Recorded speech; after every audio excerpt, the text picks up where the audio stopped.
උඩට ගිහිල්ලා එකම්ම විදියට විලාපතිය තියාඩනවා. මිනි පෙට්ටි එළියට ගන්න දෙන්නෙම නැහැ. බොහොම අමාරුවේ මිනි පෙට්ටි එළියට ගත්තා.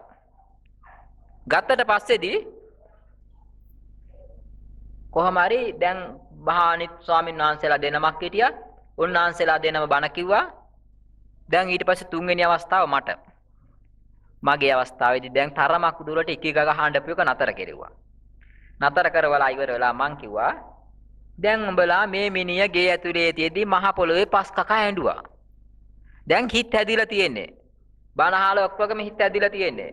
උඹලට ඇඬුවා මදි වගේ දැනෙනවා නම් ඔය ඇත්ත දැකලා තියෙන්නේ මිනි පෙට්ටි මල ගෙවල් වල අඬලා මදි වුණාට පස්සේ මොකද කරන්නේ? අර පෙට්ටි ආය අරිනවා. ආය අරුන් ටික අඬනවා. ආය අඬවල ඉවර වෙලා ආය මොකද කරන්නේ? වලගාවට ගෙනින වලගාවදී ආය මේක අරිනවා.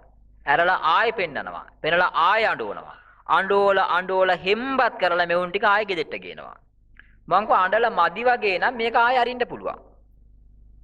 ඇරලා ආය පෙන්නන්න පුළුවන්. එහෙම කරන්න කියලා. එකෙක් ඇඬුවේ නෑනේ.